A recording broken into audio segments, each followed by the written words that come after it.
ધોરણ 12 એની અંદર જે ચેપ્ટર નંબર 1 છે એના 11 દાખલાઓમાંનો પહેલો દાખલો આપણે જોઈએ. એક ભાગીદાર પેઢીમાંથી દર મહિનાને અંતે આ શબ્દ આપણે ખાસ ધ્યાન રાખવાનો છે, કારણ કે દર મહિનાને અંતે આવશે અને દર મહિનાની શરૂઆતમાં આવશે. ઉપાડ કરે છે, વાર્ષિક ઉપાડ 12,000 છે, ઉપાડ પર 12% લેખે વ્યાજ આપવાનું છે અને વર્ષના અંતે ઉપાડ પર વ્યાજ ગણો. આ દાખલો માર્ચ 2019માં પૂછાઈ ગયો છે. આપણને શું પૂછેલું છે? પહેલાં તો આપણને ઉપાડ પર વ્યાજ ગણવાનું કીધું છે. હવે ઉપાડ પર ટોટલ ઉપાડ કેટલો છે? 12,000. ઉપાડ પર જ્યારે પણ વ્યાજ ગણવાનું આવે ત્યારે જો એક મહિનાની દર વાત હોય, એટલે કે એક મહિનાની અંતે હોય અથવા એક મહિનાની શરૂઆત હોય, આવો જ્યારે શબ્દ આપેલો હોય ત્યારે આપણે શું કરવાનું? મહિનાનો ઉપાડ ગણવાનો. એટલે આપણે પહેલાં લખીશું શું? માસિક ઉપાડ. ટોટલ ઉપાડ કેટલો છે? 12,000. એટલે ટોટલ ઉપાડ છે 12,000 અને આપણા મહિના કેટલા આવે વર્ષના? તો 12 મહિના. એટલે મહિનાનો ઉપાડ કેટલો થયો? 1,000. ઉદાહરણનો પણ આવો દાખલો છે, તે પણ આપણે કરીશું અને આપણે આગળ મૂકેલો પછી એટલે એ પણ જોઈ લેજો. ચાલો, હવે એક મહિનાનો ઉપાડ કેટલો થયો? 1,000.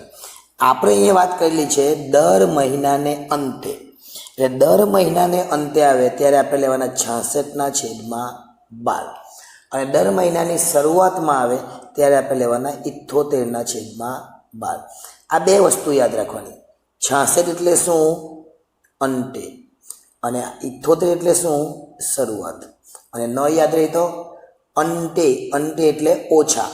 એટલે જ્યારે અંતે હોય, આખરમાં હોય ત્યારે આપણે ઓછા લેવાના. ઓછા એટલે 78 કરતાં 66 ઓછા છે, એને ઓછાને આપણે લેવાના. કેવી રીતે? તો એના માટેની એક અલગ કોષ્ટક છે, આપણે અહીંયા ચર્ચા કરતા નથી. એટલે કે દર મહિનાની આખરે ઉપાડ કરીએ તો પહેલા મહિને ઉપાડ કરીએ તો કેટલા મહિનાનું વ્યાજ લાગે? આખરે કરે એટલે પહેલા મહિનાનું વ્યાજ નહીં લાગે, ડાયરેક્ટ બીજા મહિનાથી વ્યાજ લાગે. એટલે પહેલા મહિને 11 મહિનાનું વ્યાજ લાગે.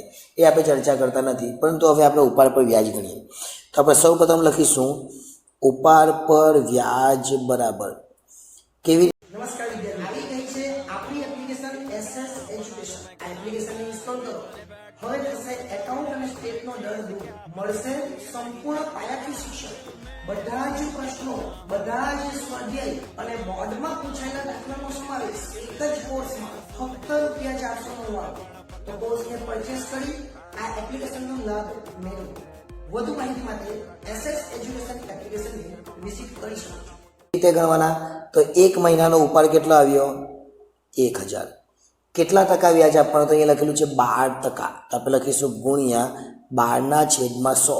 ટકા એટલે કેટલા લખવાના? 12/100. અને અહીંયા લખેલું છે અંતે. અંતે એટલે કેટલા લેવાના? 66/12. જો શરૂઆત હોય તો કેટલા લેવાના? 78/12. હવે કેલ્ક્યુલેટરમાં આપણે કેલ્ક્યુલેટ કરી લેવાનું એટલે આપણો જવાબ આવી જાય. આ 12 ને ઉદાવી દઈએ, આ 2 0 ને આ 2 0. એટલે હવે વધ્યા 10 ગુણ્યા 66 એટલે આપણો જવાબ આવે 660. આ ઉપાડ પર વ્યાજની ગણતરી થઈ. હવે સમજો કે તમને એવું આપેલું અહીંયા કે દર મહિનાની શરૂઆતમાં, તો આપણે 66ની જગ્યાએ કેટલા લેવાના? 78/12 લેવાના. અને આવો દાખલો ઉદાહરણમાં આપેલો છે. આ સ્વાધ્યાયનો છે. સ્વાધ્યાયમાં 66/12 અને ઉદાહરણમાં 78/12. કોઈક વાર એવું આવે કે 15મી તારીખે ઉપાડ કરે, તો એ વચ્ચે થયું, પણ એ 12મા ધોરણમાં પૂછાતું નથી, એ કોલેજમાં આવશે. એટલે અત્યારે આપણે ખાસ ધ્યાન આપવા નથી. આપણે ફક્ત શું યાદ રાખવાનું છે? જો અંતે હોય તો 66 અને આખર શરૂઆત હોય તો 78. એટલે અમૃતા અને દિવ્યા એક ભાગીદારી પેઢીના ભાગીદારો છે. તેઓની મૂડીનું પ્રમાણ 3/2 છે. એટલે આ મૂડીનું પ્રમાણ આપેલું છે. અમૃતાને તેનું કમિશન બાદ કર્યા પછી, આ બાદ કર્યા પછી શબ્દ હોય ત્યારે ખાસ ધ્યાન આપવાનું. કેટલા ટકા? તો 8% કમિશન આપવાનું છે. અને બાદ કર્યા પછી હોય તો આપણે કેટલા લેવાના? તો 8% હોય તો 8/108. અને જો બાદ કર્યા પછી શબ્દ નહીં હોય તો 8% જ લેવાના, એટલે કે 8/100. તો અત્યારે બાદ કર્યા શબ્દ છે એટલે 8/108. જો 10% હોય તો 10/110. જેટલા ઉપર આવે, સમજો 12% હોય તો 12/112. સમજો કે 5% હોય તો 5/105. અહીંયા કેટલા છે? 8%, એટલે 8/108. વર્ષના અંતે પેઢીનો નફો આપેલો છે અને છેલ્લે અમૃતાને કેટલી રકમ મળે આપણે શોધવાનું છે. આ દાખલો માર્ચ 2020માં પૂછાઈ ગયેલો છે. અને પહેલી પરીક્ષામાં તો આવા 2 દાખલા પૂછાવાના ચેપ્ટરમાંથી. શરૂઆત કરીએ આપણે.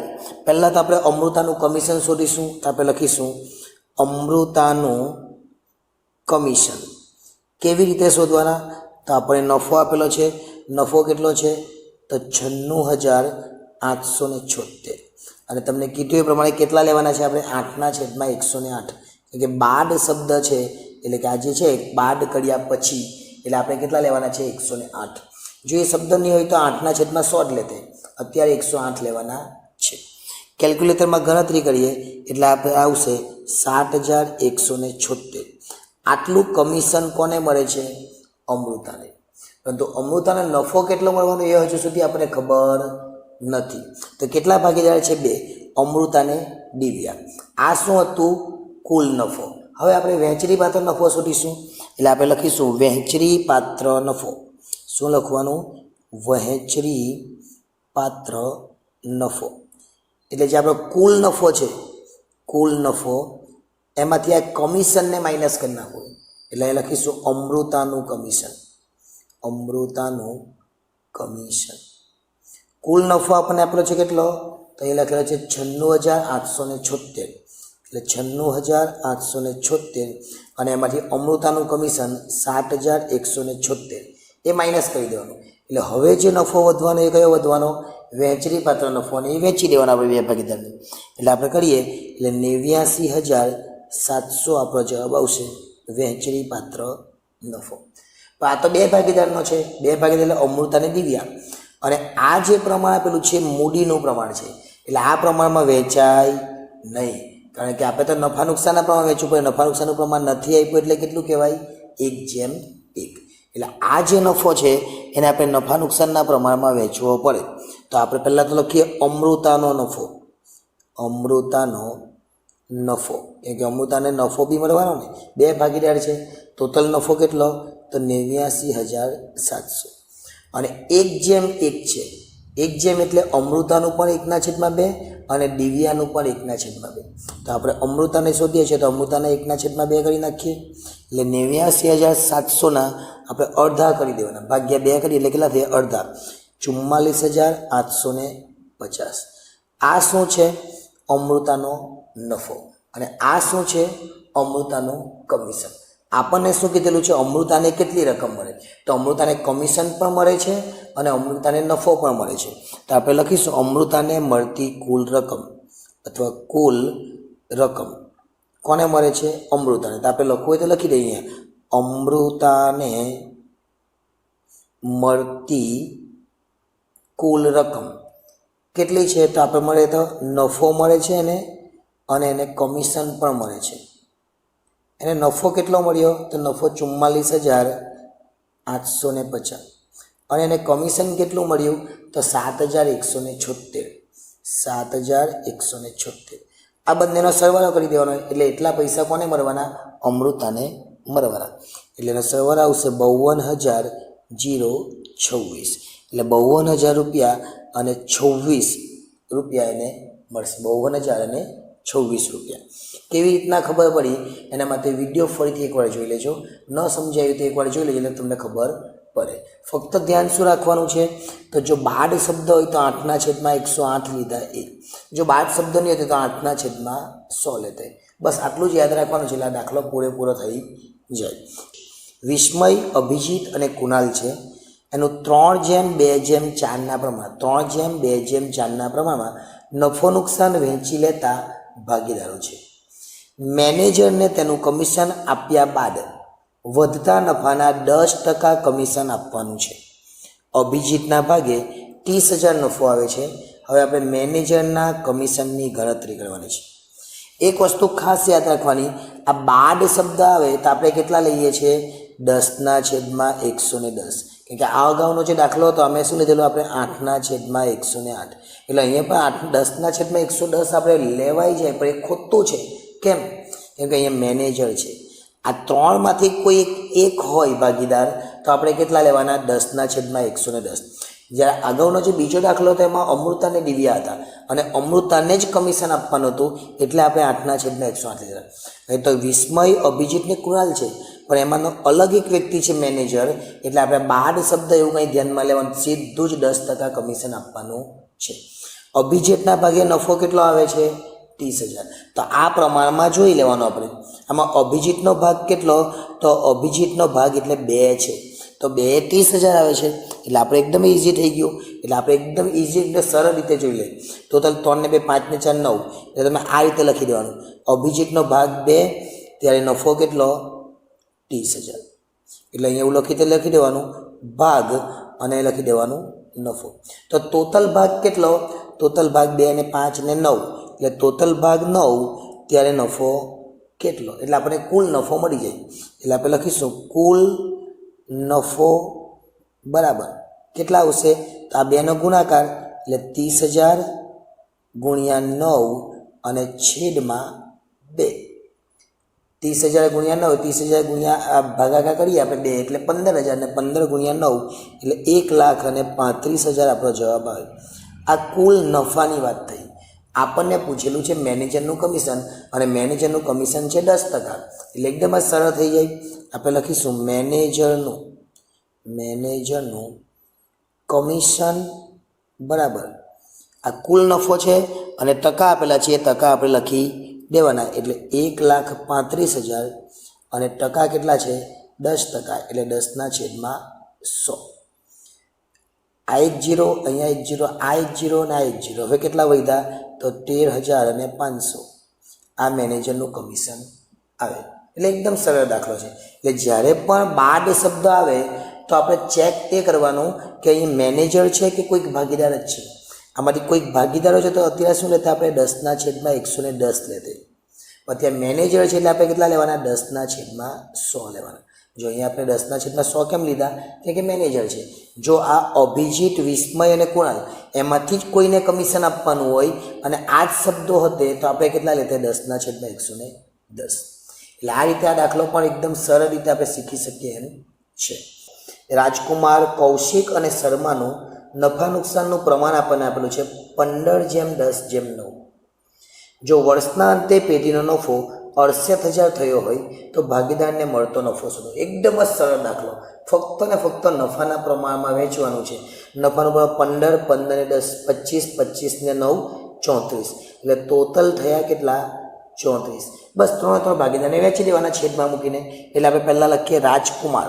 આજે છે પહેલો રાજકુમાર અને એને મળતો નફાનો ભાગ. એટલે આપણે લખવાનું રાજકુમારને મળતો નફો. આપણને એવું જ પૂછેલું છે ને કોને કેટલો નફો મળે? તો રાજકુમારને મળતો નફો, ટોટલ નફો કેટલો છે? 68,000. હવે રાજકુમારનો ભાગ કેટલો છે? તો રાજકુમારનો ભાગ છે 15, અને ટોટલ કેટલા? 15 ને 10, 25 ને 9, 34. એટલે 15/34. ટાઈમ બચાવવાનો એટલે આપણને 34 68/34 એટલે 2000, અને 2000 ગુણ્યા 15 એટલે પહેલાંનો જે ભાગ આવે એ કેટલો આવે? 30,000 જવાબ આવે. એ જ રીતના બંનેના શોધી કાઢીએ. બીજું કોણ છે? તો કૌશિક. લખીશું કૌશિકને મળતો નફો. ટોટલ તો કેટલા છે? 68,000. એમાં કૌશિકનો ભાગ કેટલો છે? તો અહીંયા તમે જોઈ શકો 10 છે. તો 15/34 લખ્યા હોય, કેટલા લખવાના? 10/34. આગળ વાત કરીએ પ્રમાણે 34 આની સાથે ભાગાકાર એટલે 2000 આવે, અને 2000 ગુણ્યા 10 એટલે કેટલા આવે? 20,000. એટલે આ દાખલો પર એકદમ સરળતાથી થઈ ગયો. અને છેલ્લું શર્મા છે. શર્માના કેટલા છે? 9, એટલે 9/34. એટલે લખવાનું શર્માને મળતો નફો. કેવી રીતના લખવાનો? તો આ જે ઉપર લખ્યું એ જ લખીશું 68,000, અને શર્માનો ભાગ 9 છે અને ટોટલ 34, એટલે 68/34 એટલે 2000. 2000 ગુણ્યા 9 એટલે કેટલા આવશે? 18,000. એટલે આ દાખલો પણ એકદમ સરળતાથી થઈ જાય એવો છે. આ અગાઉ 3 દાખલા છે, ન જોયા તો એ પણ જોઈ લેજો. નેક્સ્ટ ટાઈમ જ્યારે મળીશું ત્યારે દાખલા નંબર 5 સાથે આગળ વધીશું. બધું ખાસ ધ્યાન શું રાખવાનું? અહીંયા નફા નુકસાનનું પ્રમાણ આપ્યું છે. જો કેટલીક વાર અહીંયા મૂડીનું પ્રમાણ આપી દીધેલું હોય તો આ દાખલો અલગ રીતે થાય. મૂડીનું પ્રમાણ આપેલું તો 1/1/1 એ રીતે દાખલો કરવો પડે. અહીંયા જે પ્રમાણ કયું છે ખાસ ધ્યાન આપીને જોવાનું. હવે આપણે આગળનો દાખલો જોઈએ. મહેતાને પંડ્યા કરતાં 4 ગણો બાજપાઈને મહેતાના હિસ્સાથી અડધો ભાગ મળે છે. વર્ષના અંતે નફો આપેલો છે, દરેકને કેટલો ભાગ મળે? તો પહેલાં તો કોના કરતા, જો મહેતાને પંડ્યા કરતા, કોના કરતા? પંડ્યા, એટલે જેના કરતા હોય ને એને આપણે ધારવાનું. તો પહેલાં ધારવાનું, ધારો કે, કોને ધારવાનું? જેના કરતા એવું આપેલું હોય તે. કોના કરતા આપેલું છે? તો પંડ્યા કરતા. તો પહેલાં આપણે પંડ્યાને ધારી દઈએ. ધારો કે પંડ્યાનો નફામાં ભાગ, ધારો કે પંડ્યાનો નફામાં ભાગ કેટલો? 1. પંડ્યાનો નફામાં ભાગ કેટલો છે? 1. હવે જો પંડ્યાનો નફામાં ભાગ 1 હોય તો મહેતાનો કેટલો થવાનો? 4 ગણો. 4 ગણો એટલે ગુણ્યા 4, એટલે લખીશું આપણે મહેતાનો નફામાં ભાગ કેવો છે? પંડ્યા કરતાં 4 ગણો, એટલે પંડ્યાનો 1 છે અને 4 ગણો એટલે ગુણ્યા 4, અને ચોથો હોય તો ભાગ્યા 4 કરતા. એટલે આ જે છે મહેતાનો કેટલો આવી ગયો? 4 × 4. હવે બીજો પણ વ્યક્તિ છે તો બાજપાઈ.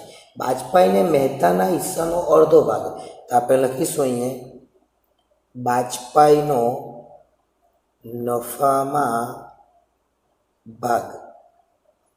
શું કીધેલું છે? મહેતાના હિસ્સાનો અડધો ભાગ. મહેતાનો કેટલો આવ્યો? મહેતાનો 4 આવ્યો, અને 4નો અડધો એટલે ભાગ્યા 2. આવું લખો તો પણ ચાલે, અને 4/2 લખો તો પણ ચાલે. એટલે જવાબ કેટલો આવવાનો? 2. 4/2 કરો તો પણ 2, અને 4/2 લખો તો પણ 2. એટલે ટોટલ ભાગ જે આપણે એવું પ્રમાણ એ કેટલું આવ્યું? 1/4/2. આ 1/4/2 પ્રમાણ આવ્યું. એમાં 87,500 જે નફો છે એને વેચી દેવાનો. ચલો આપણે વેચીએ. પહેલાં શું કરીશું આપણે? કોનો છે જે એ પ્રમાણે ખાસ જોવાનું, એમ જ વેચી દેવાનું નહીં. પહેલાં નામ કયું છે? મહેતા. તો પહેલાં આપણે લખીશું મહેતા. આપણે લખીશું મહેતાનો નફામાં ભાગ. કોને કેટલી રકમ મળે એમાં મહેતાનો નફામાં ભાગ એવું લખે તો પણ ચાલે, અને મહેતાને મળતો નફો લખે તો પણ ચાલે. ટોટલ કેટલા છે? 87,500. એટલે અહીં લખીશું 87,500. હવે અહીંયા જોઈને એકને લઈ લેવાના. મહેતાના કેટલા છે જોવાના. મહેતાના કેટલા છે? 4. તો 4 ને 1 5 ને 2 7, એટલે 4/7. એટલે મહેતાના રકમ કેટલી છે તે આપણને મળી જાય. 4/7 એટલે કેટલા આવશે? 50,000. મહેતા પછી કોણ છે? તો મહેતા પછી લઈએ આપણે પંડ્યા. જોઈએ પંડ્યા છે, અને પછી બાજપાઈ. મહેતા પછી છે પંડ્યા. લખીશું પંડ્યાનો નફામાં ભાગ. આ 87,500 તો છે જ, પણ નફામાં પંડ્યાનો ભાગ કેટલો? તો પંડ્યાને આપણે 1 ધારેલો, એટલે કેટલા આવવાના? 1/7. 87,500 ભાગ્યા 7 આપણે કરી દઈએ એટલે કેટલા આવે? 12,500. કેટલા આવી ગયા? 12,500. હવે છેલ્લો રહ્યો એટલે બાજપાઈ. લખીશું બાજપાઈનો નફામાં ભાગ. 87,500 તો છે જ. હવે કોણ રહ્યું? જો 4 1 એટલે 4 ને 1 આવી એટલે 2 બાકી રહ્યા, એટલે 2/7. હવે કરીએ એટલે આ જો 12,500 તો 2 કેટલા આવવાના? 25,000. એટલે એ પણ આપણે આવી જાય. અને ન સમજણ પડે તો કેલ્ક્યુલેટરમાં કરી લેજો. એટલે આ 3 જવાબો આપણે આવ્યા: 50,000, 12,500 અને 25,000. એ દાખલો બહુ જ સરળ છે, પરંતુ કઈ રીતે આ પ્રમાણ શોધેલું છે એ એકવાર ધ્યાન આપીને ફરીથી રિવાઇઝ કરીને જોઈ લેજો, જેથી કરીને કોઈ મુશ્કેલી નહીં થાય. તો ચિંતા નહીં કરતા, આપણે ઉદાહરણના દાખલાઓ છે એનો પર વિડીયો બનાવીશું. છઠ્ઠો દાખલો કંઈક આવો છે. શીલા, સુરભી અને સંકેતની ભાગીદારી પેઢીનો નફો આપણને આપેલો છે 1,35,000, અને 3/2/3 પ્રમાણમાં વહેંચવાને બદલે ભૂલથી 2/1/3 પ્રમાણમાં વહેંચ્યો છે. આ ભૂલ સુધારવા મૂડી ખાતે કઈ અસર આપવી પડે? આમાં આપણે 2 વસ્તુ થયેલું છે. એક સાચું પ્રમાણ આપેલું છે અને એક ખોટું પ્રમાણ આપેલું છે. તો આપણે એક જ વસ્તુ યાદ રાખવાની, સાચું એટલે પ્લસ અને ખોટું એટલે માઇનસ. એટલે આપણો દાખલો સાચો. શું યાદ રાખવાનું? સાચું એટલે પ્લસ અને ખોટું એટલે માઇનસ. જો હવે હું સમજાવું, સાચું એટલે પ્લસ ને ખોટું એટલે માઇનસ કેમ. તો પહેલાં આ રીતના ખાના બનાવી દેવાના: વિગત, પછી શીલા, પછી સુરભી અને પછી સંકેત. આ જે 3 નામ છે એ લખી દેવાના: વિગત, શીલા, સુરભી અને સંકેત. આપણો નફો કેટલો છે? તો નફો છે 1,35,000. નફાનું પ્રમાણ જો 3:2:3 પ્રમાણે વહેંચવાને બદલે, એટલે આ સાચું છે, 3:2:2 એ કેવું છે? સાચું છે. અને 2:1:3 પ્રમાણમાં ભૂલથી આપણે વહેંચેલું, એટલે આ કેવું છે? ખોટું. તો સૌપ્રથમ આપણે લખીશું સાચા પ્રમાણમાં વહેંચણી. એ લખી દેવાનું સાચા પ્રમાણમાં વહેંચણી. અને સાચું પ્રમાણ છે કેટલું? તો સાચું પ્રમાણ છે 3:2:3. એટલે આજે આપણા 1,35,000 છે એને આ પ્રમાણમાં વેચવાના. કેવી રીતના વેચવાના? તો 1,35,000 ગુણ્યા 3/, 3 ને 2 5, 5 ને 3 8. એટલે આ રીતના વેચી દેવાના. એટલે 1,35,000 ગુણ્યા 3/8 આપણે કરીએ એટલે 50,625 આવશે. કેટલા આવશે? 50,625. ફરીથી એ જ રીતના કરવાનું. 1,35,000 ગુણ્યા હવે કેટલા છે? તો હવે 2 છે, એટલે 2/8. એટલે એ કેટલા આવે? તો આપણે જોઈએ એનો તો 33,750 આવશે. અને પાછા 3 જ છે, એટલે 3ના તો કેટલા હતા? 50,625. હવે તમને કીધું એ યાદ કરવાનું. સાચું એટલે શું? પ્લસ. અને આ સાચા પ્રમાણે વેચીએ છીએ એટલે અહીંયા આપણે લખીશું પ્લસ, અહીંયા પર લખીશું પ્લસ અને અહીંયા પર લખીશું પ્લસ. જો ખોટું હોય તો શું લખવાનું? માઇનસ. એ જ રીતના હવે ખોટા પ્રમાણમાં વેચી એટલે અહીંયા આપણે લખીશું ખોટા પ્રમાણમાં વહેંચણી. કોની? તો નફાની વહેંચણી છે. એટલે 2:1:3 આ ખોટું પ્રમાણ છે. તો 2:1:3 પ્રમાણે વેચીએ 1,35,000 ગુણ્યા 2 ને 3, 2 ને 1 3, 3 ને 3 6, એટલે 2/6. 1,35,000 ગુણ્યા 2/6 એટલે કેટલા આવશે? 45,000 આવે. કેટલા આવે? 45,000. હવે બહુ ગણવાની ટાઈમ પાસ નહીં કરવાનો. 2 45,000 તો 1 કેટલા? એટલે 45,000 અડધા એટલે 22,500. અને 3 એટલે આ બંનેનો સરવાળો થાય ને. જો નહીં સમજાવ તો પાછું કરવાનું હે. 1,35,000 ગુણ્યા 3/6 એટલે કેટલા આવશે? તો 67,500. 67,500. મેં શું કીધું તમને આગળ? પહેલાં સાચું હોય તો પ્લસ, ખોટું હોય તો માઇનસ. તો આ સાચા પ્રમાણે વેચીને એટલે આપણે બધામાં પ્લસ લઈશું. આ ખોટા પ્રમાણે વેચીને એટલે આપણે માઇનસ, માઇનસ અને માઇનસ લખીશું. હવે જે જવાબ આવે તે ચેક કરવાનો. ચલો જવાબ જોઈએ. 50,625માંથી 45,000 ને માઇનસ કરીએ તો કેટલા આવે? તો આવશે 56,25. કેવા પણ? તો પ્લસ આવે. એક રકમ મોટી કઈ છે? 50,000. આમાં પર રકમ 33,000 મોટી છે એટલે પ્લસ જ આવવાના. કેટલા આવવાના? 33,750. એમાંથી 22,500 જાય એટલે 11,250. અને આ જે રકમ છે એમાં 67,500 મોટી રકમ છે એટલે માઇનસ આવવાના. કેટલા આવે તે જોઈએ. તો 16,875. હવે એક જ વસ્તુ યાદ રાખવાની, માઇનસ હોય તો ઉધાર અને પ્લસ હોય તો જમા. એટલે એ દાખલો પૂરો થઈ જાય. માઇનસ હોય તો ઉધાર અને પ્લસ હોય તો જમા. એટલે આમ કઈ રાખવાની? માઇનસ કોણ છે? સંકેત. સંકેત માઇનસ છે એટલે સંકેતને આપણે ઉધાર લખી દઈએ. માઇનસ જવાબ આવ્યો ને એટલે સંકેતને શું લખીશું? ઉધાર. એટલે હવે આમ નોંધ લખીએ આપણે કે એને ભૂલ સુધારણા નોંધ કહેવાય. શું લખીશું? સંકેતના. આપણને ખબર નથી કયા ખાતે લઈ જવાના એટલે મૂડી અથવા ચાલુ ખાતે ઉધાર. કેટલા છે સંકેતમાં? તો 16,875. એટલે આપણે લખી દઈએ 16,875. અને જે પ્લસ આવેલા છે બંનેને શું કરવાનું છે? જમા. કોણ છે? શીલા અને સુરભી. તો આપણે લખીશું તે શીલાના, શું લખીશું? શીલાના મૂડી અથવા ચાલુ ખાતે. પછી કોણ? સુરભી. તે સુરભીના મૂડી અથવા ચાલુ ખાતે. કેટલી રકમ છે? તો 56,25 છે પહેલામાં, એટલે પહેલામાં લખી દે 56,25. બીજામાં કેટલી છે? 11,250 એટલે 11,250. આ બંને ભેગા થઈને આટલા થઈ જવા જોઈએ એકવાર જોઈ લેવાનું, એટલે આપણો દાખલો સાચો બને. શું કરવાનું છે? સાચું હોય તો પ્લસ ને ખોટું હોય તો માઇનસ, અને જો માઇનસમાં જવાબ આવે તો ઉધાર અને પ્લસમાં જવાબ આવે તો જમા. આટલું કરીએ એટલે આ દાખલો પૂરો થઈ જાય અને ખૂબ જ અગત્યનો અને સરળ દાખલો ગણાવી શકાય. રામ, રહીમ અને ઈશુ નામ પર બહુ જ મસ્ત છે. આ દાખલાની શરૂઆત કરીએ. 1/4/2016ના રોજ તેઓની મૂડી આપેલી છે 60,000, 40,000 અને 50,000. વર્ષના અંતે નફાની વહેંચણી કર્યા પછી માલુમ પડ્યું કે મૂડી પર 6% લેખે વ્યાજ ગણવાનું રહી ગયું, અને જ્યારે આવું થાય ત્યારે એની ભૂલ સુધારા નોંધ આપણે લખવી પડે. શું કરવાનું? પહેલાં તો એકદમ જ ખાસ આપણે અગાઉના દાખલામાં જોયું, સાચું હોય તો પ્લસ અને ખોટું હોય તો માઇનસ. અહીંયા શું યાદ રાખવાનું? જ્યારે મૂડીવાળો દાખલો હોય તો પ્લસ અને ઉપાડવાળો દાખલો હોય તો માઇનસ. તો અહીંયા કયો દાખલો છે? મૂડીવાળો. એટલે મૂડીવાળા દાખલામાં શું કરવાનું? પ્લસ કરવાનું, એટલે તમારો દાખલો પૂરો. જો કરીએ શું કરવાનું તે 60, 40 અને 50 છે ને, તો પહેલાં તો આપણે મૂડી પર વ્યાજ લખવાનું. લખવાનું મૂડી પર વ્યાજ, અને મૂડી પર વ્યાજ કેટલા ટકા છે? તો 6% છે.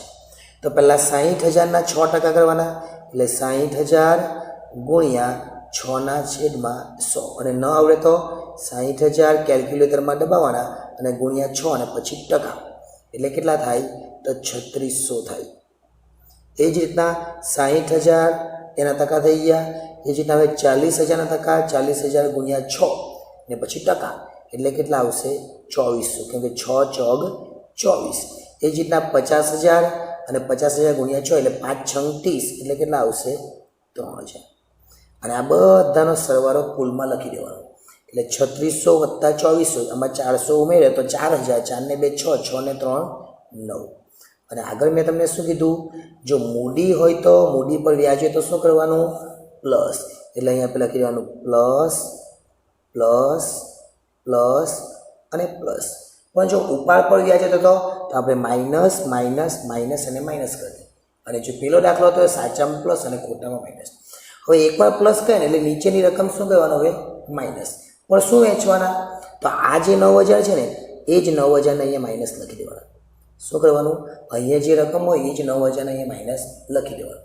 હવે આપણને પ્રમાણ આપેલું છે કે જોવાનું, તો આપણને કોઈ પણ પ્રકારનું પ્રમાણ આપેલું નથી, નફા નુકસાનનું પ્રમાણ નથી આપેલું, એટલે કેટલું કહેવાય? 1/1. જો નફા નુકસાનનું પ્રમાણ આપેલું હોય તો આ 9,000ને વેચવાના, પરંતુ પ્રમાણ નથી આપ્યું નફા નુકસાનનું, એટલે સરખા પ્રમાણમાં વેચીએ, એટલે 3,000 3,000 અને 3,000. અને મેં તમને શું કીધું કે મૂડી હોય તો ઉપર પ્લસ, જો ઉપર પ્લસ તો નીચે માઇનસ, એટલે અહીંયા માઇનસ માઇનસ માઇનસ. પણ લખવાનું શું અહીંયા એ આપણે ખાસ સમજવાનું. એ તો આપણને જરૂર નથી, પણ આપણે સમજવું પડે. તો આપણે શું કર્યું? જેટલું મૂડી પર વ્યાજ છે એટલો મૂડીમાં ઘટાડો થવાનો, અને ઉપાડ પર વ્યાજ હોય તેમાં વધારો થાય. તો એ શું લખવાનું? મૂડી પર વ્યાજ જેટલો શું લખીશું? ઘટાડો. અને કયા પ્રમાણમાં? તો પ્રમાણ તો આપણને આપેલું નથી, 1/1. જો આપેલું હતું તે પ્રમાણમાં ઘટાડો થતે. હવે શું કરવાનું? આગળના દાખલામાં જે કરેલું એવું છે. હવે આપણે માઇનસ કરી દેવાનું ઉપરથી. 3600માંથી 3,000 જાય તો 600. કઈ રકમ મોટી? 3600, એટલે પ્લસ. 2400માંથી 3,000 જાય તો 600 જ થાય, પરંતુ 2400માંથી ન જાય, પરંતુ 3માંથી 2400 જાય એટલે માઇનસ. 3માંથી 3 જાય તો ડેશ, અને આ પણ ડેશ. જે માઇનસ આવે તેને આપણે શું લખીએ છીએ? ઉધાર. અને જે પ્લસ આવે એને આપણે શું લખવું પડે? જમા. ક્યાં? આમ નોંધમાં, એટલે ભૂલ સુધારવાનું. ચલો, માઇનસ કોણ છે? તો રહીમ, એટલે રહીમ ઉધાર અને રામ જમા. આપણે લખી દઈએ અહીંયા. શું લખીશું? આમ નોંધ. તો આમ નોંધ લખવાની, રહીમને આપણે ઉધાર કરવાનો છે, એટલે રહીમના મૂડી અથવા ચાલુ ખાતે જે માઇનસ આવે તેને ઉધાર. માઇનસ કોણ છે? તો રહીમ છે. આ રહીમ છે એ માઇનસ છે, એટલે ઉધાર લખીશું કેટલા? 600. એ જ રીતના જમા કોણ? તો જે પ્લસ આવેલો તે રામના મૂડી અથવા ચાલુ ખાતે કેટલા? 600. આ ઈસુને લખવાનું નથી. કેમ? કે ઈસુ તો ડેશ આવી ગયો. જો એમાં બી આવતે તો આપણે લખવું પડે. સમજો કે અહીંયા 300 આવતે, અહીંયા 200 આવતે, અને અહીંયા -500 આવતે. તો ઈસુ ખાતે ઉધાર તે રામ અને રહીમ ખાતે એમ કહીને આપણે લખવું પડે. અને બાબત જે લખવી હોય તો લખી દેવાની, કારણ કે બાબત જે આપણે લખવી પડે. એટલે બાબત જેમાં શું લખવાનું? મૂડી પર 6% લેખે વ્યાજ ગણવાનું રહી ગયા તેના. હું ત્યાં લખાવતો નથી, પણ વ્યાજ ગણવાનું રહી ગયા આ જે લખેલું છે ને ઉપર એ પ્રમાણે લખવાનું કે બાબત જે લખી દેવાની કે મૂડી પર 6% લેખે વ્યાજ ગણવાનું રહી ગયા તેના. આવું લખીએ એટલે આપણો દાખલો સાચો થઈ જાય. શું યાદ રાખવાનું છે?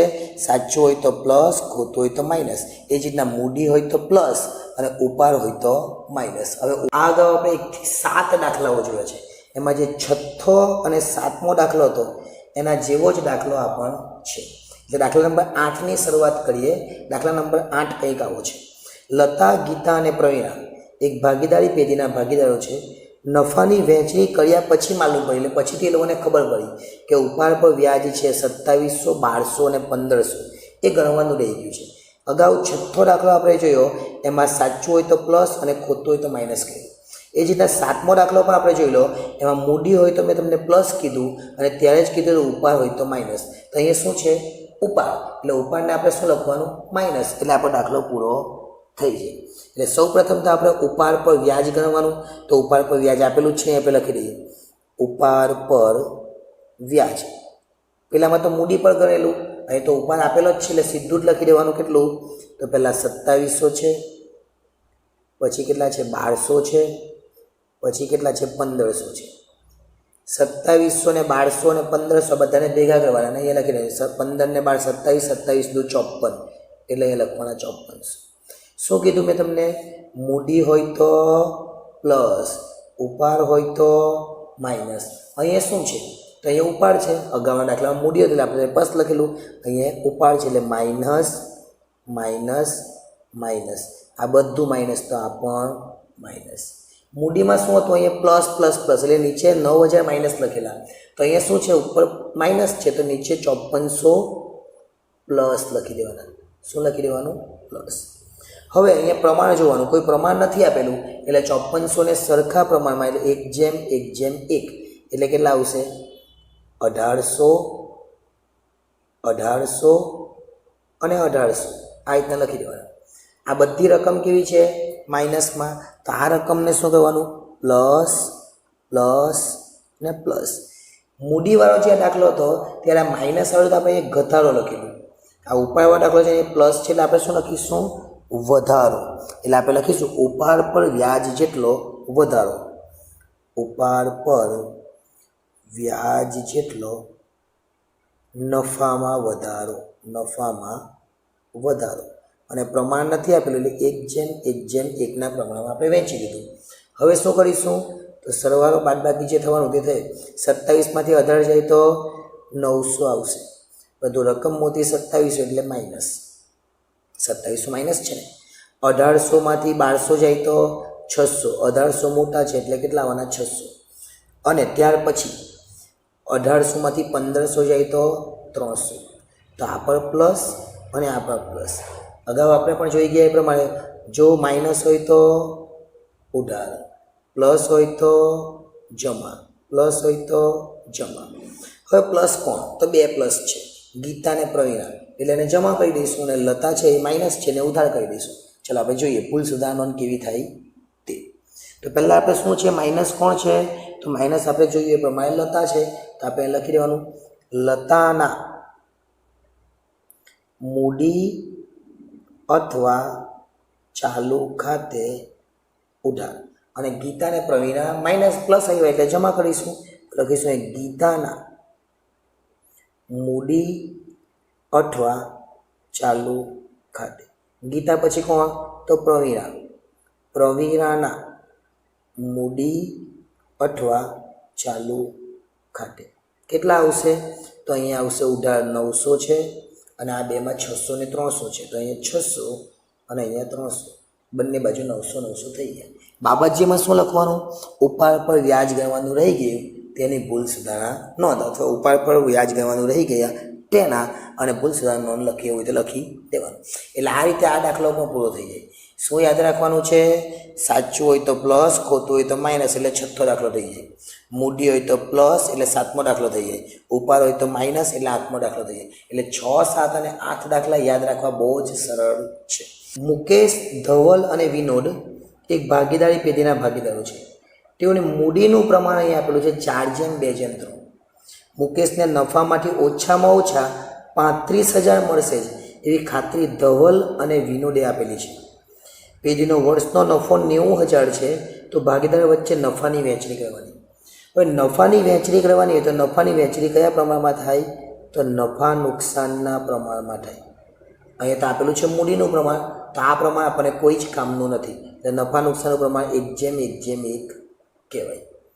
સૌ પ્રથમ આપણે શું કરીશું? પહેલાં તો નફો વહેંચીએ.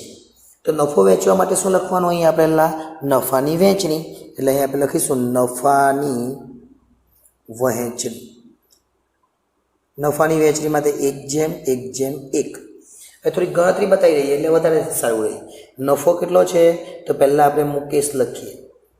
મુકેશનો નફો, ટોટલ નફો 90,000 અને 1:1:1 એટલે 1/3 એટલે કેટલા થવાના? 30,000. જો મુકેશનો 30,000 થાય તો પછી બધાનો 30 થાય, એટલે બધામાં 30,000 લખી દેવાના. 30,000 30,000 30,000 અને ટોટલ કેટલા છે? 90,000 છે. ટોટલ 90,000 છે. આ 90,000 નહીં લખે તો પડે, જરૂર નથી. પાછો વહેંચ્યું એટલે ખબર પડે આપણને, બાકી જરૂર નથી. હવે આપણે આગળ વાંચીએ. મુકેશને નફામાંથી કેટલા મળવા જોઈએ? 35,000. પરંતુ મુકેશને તો કેટલા મળે છે? 30,000. મુકેશને મળવા કેટલા જોઈએ? 35,000 એવી ખાતરી આપેલી. તો મુકેશને તો ખૂટે છે રકમ, તો લખવાનું મુકેશને મળતી રકમ કેટલી છે?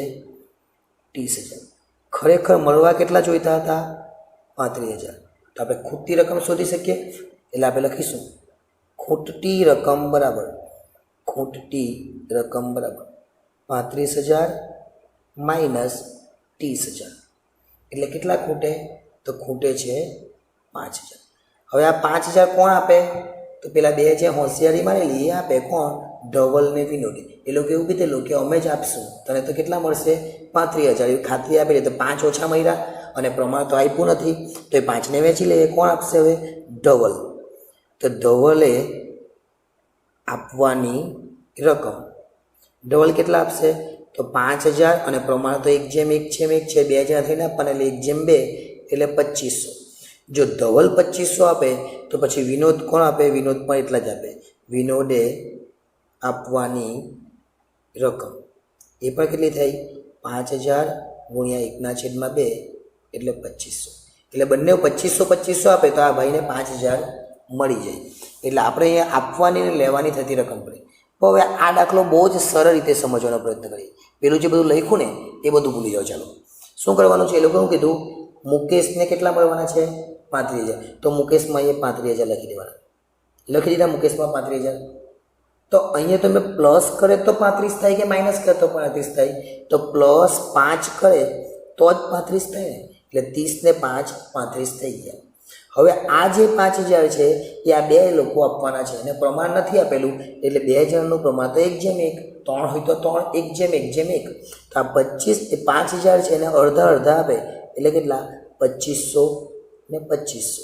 એટલે અહીંયા માઇનસ માઇનસ કરી દેવાનું, કારણ કે આપે છે ને. અને જો ગણતરી સમજવી હોય તો ગણતરી અહીંયા આપણે બતાવી જ છે. એટલે એ રીતે પણ દાખલો થઈ જાય. અને અહીંયા શું લખવાનું? આપવાની કે લેવાની થતી રકમ.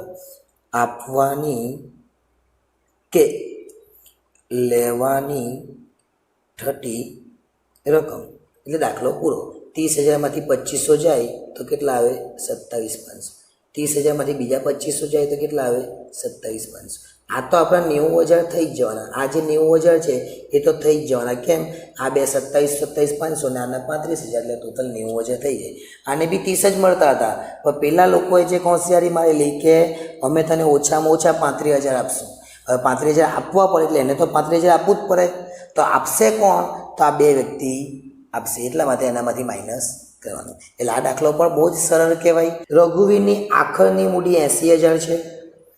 આખરની છે, શરૂઆતની નથી. કઈ છે? આખરની. જેને ચાલુ વર્ષના ઉપાડના 12,500 અને નફાના 17,500ની અસર આપી છે. શરૂઆતની મૂડી પર 6%ના દેખે વ્યાજ કેટલું થાય? હું બે રીતે દાખલો કરાવીશ.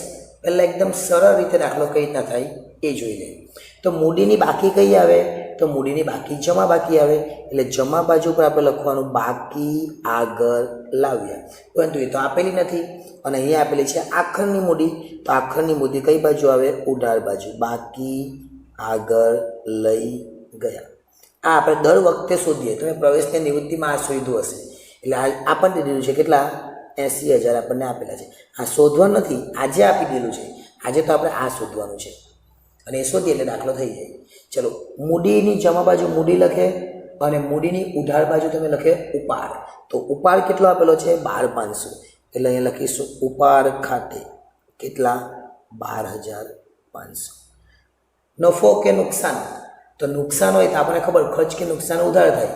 અને જ્યારે પણ તમે પૂર્ણ મૂલ્યાંકનનું હોય કે ગમે તે હોય, તમે મૂડી ખાતાની જમા બાજુ પર નફો લખો. વહેંચણી પાત્ર નફો હોય તો ભાઈ મૂડી ખાતાની જમા લખો ને, એટલે અહીં લખીશું નફો.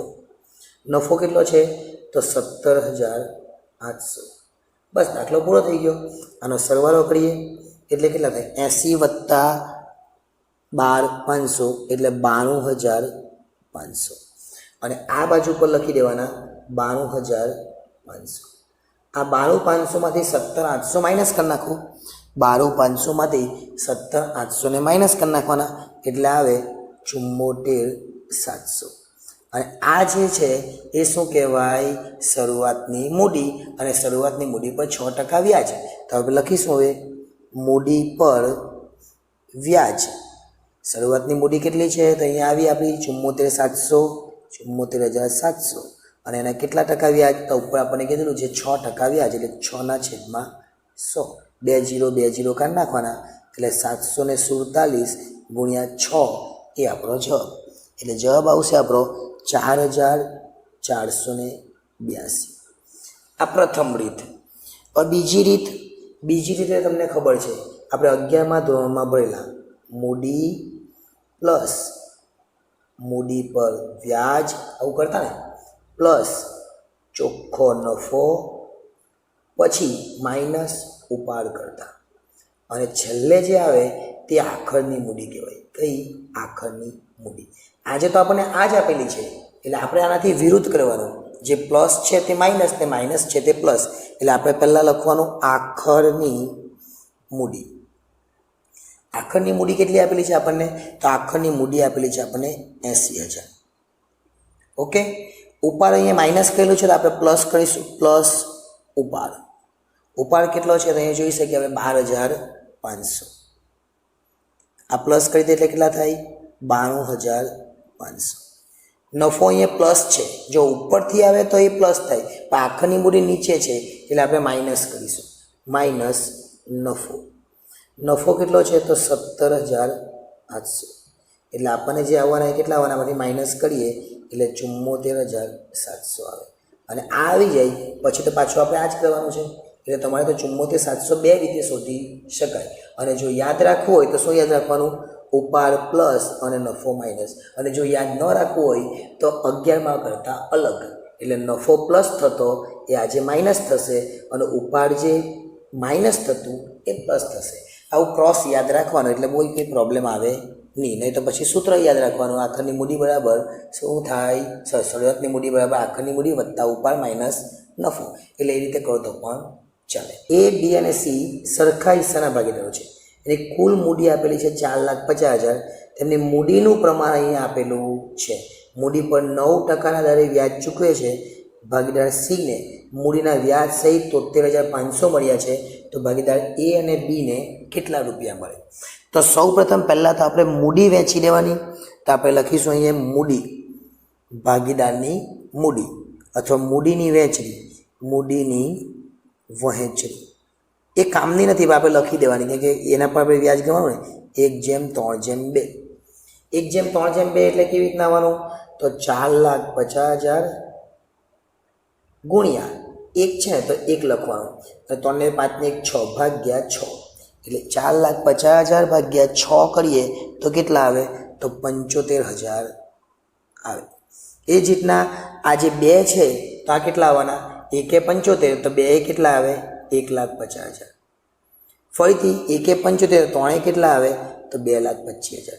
એટલે 3 મૂડી મળી જાય. અને જો ન સમજાય તો શું કરવાનું? 4,50,000 ગુણ્યા 3/6 કરી લેજો, એટલે એ પણ આવી જાય. મૂડી લખી દે. 3 આપણે શોધી. પહેલાંની કેટલી છે? 75,000. 1 તો 2 કેટલી થઈ? 1,50,000. અને 3 કેટલી થવાની? તો 2,25,000. આ મૂડી થઈ.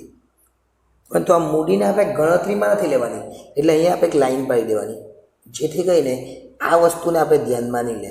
તો પછી જેવું ગણતરીમાં ધ્યાનમાં આવી જાય, એટલે આને ધ્યાનમાં લેવાનું નથી. ખાલી 9% જે વ્યાજ છે ને એ ગણવાનું. એ લખીશું મૂડી પર વ્યાજ. મૂડી પર વ્યાજ કેટલા છે? 9%. અને 9% કરવા માટે આ જોઈએ આપણે. ચલો 75,000 9% એટલે કેવી રીતના કરવાના? તો 75,000 આ કેલ્ક્યુલેટરમાં દબાવવાના, પછી ગુણ્યા અને 9%. આટલું દબાવે એટલે આપણને મળી જાય. એટલે 75,000 ગુણ્યા 9% કરે એટલે 6750 થશે. આ 9%. 2,25,000 9% એટલે 20,250 થશે. અને છેલ્લે 1,50,000 9% એટલે 13,500 થશે. હવે આપણે જોવાનું શું પૂછેલું તે. જો રાઉન્ડ ફિગર જ મળશે. ભાગીદાર સી ને 73,500 મળ્યા. કેટલા મળે છે? 73,500. તો સી ક્યાં છે? તો સી આવી ગયું. એને કેટલા મળે છે મૂડીના વ્યાજ સહિત? 73,500. તો એ લખી દેવાના 73,500. આ એને મળી ગયા. તો બાકીનું છે, આ તો મૂડી પર વ્યાજ, તો બાકી જે રહ્યું એ શું હશે? તો બાકી રહ્યું એ નફો હશે. એટલે નફો કેટલો મહત્વનો છે? વહેંચણી પાત્ર નફો. એનું પ્રમાણ નથી આપેલું, નફાનું પ્રમાણ નથી આપેલું, એટલે કેટલું કહેવાય? 1:1:1. પણ અહીંયા તમે એવું તો શું મૂકે કે અહીંયા 73,500 મળે? તો 73,500માંથી આ માઇનસ કરી નાખવાના. એટલે 73,500 માઇનસ 13,500 એટલે કેટલા આવશે? 60,000. હવે આ 60,000 આને આપે તો બધાનો ભાગ તો કેવો છે? સરખો છે. તો બધાને જ 60,000 આપવા પડે. એટલે આને પણ 60,000 આપવા પડે અને આને પણ 60,000 આપવા પડે. આપણને શું પૂછેલું છે કે એ ને બી ને કેટલા મળે? આને તો આપી દીધા છે, તો એને બી ને કેટલા મળવાના? 60 ને 20 એટલે 80,250. આ 60 ને 66,750 એટલે એને 66,750 અને બીને 80,250 મળે. એટલે આ રીતે આ દાખલો એકદમ સરળ રીતે કરી શકાય. ખૂબ જ સરળ દાખલો છે. અને અહીંયા લખી દેવાનું મૂડીના વ્યાજ સહિત મળતી રકમ. શું લખીનું? મૂડીના વ્યાજ સહિત મળતી રકમ. એટલે આ દાખલો પૂરો થઈ જાય. ટોટલ આપણે 11 દાખલા ભણી ગયા. અને આ 11માંથી આપણને પહેલી પરીક્ષામાં 2 અને વાર્ષિકમાં 1 દાખલો પૂછવાનો છે. હજુ 11 ઉદાહરણ છે, એના ઉપર આપણે વિડીયો બનાવીશું. અને પછી જો સમય રહેશે તો સ્વ અધ્યયનના જે દાખલાઓ છે એના પર આપણે વિડીયો બનાવીશું. જેથી કરીને આ ચેપ્ટરમાંથી આપણા પ્રથમ પરીક્ષામાં 6 માર્ક્સ અને વાર્ષિક પરીક્ષામાં 3 માર્ક્સ પાક્કા થઈ જાય. ઓકે, નેક્સ્ટ ટાઈમ જ્યારે મળીશું ત્યારે બીજા એક વિડીયો સાથે આગળ વધીશું. આભાર.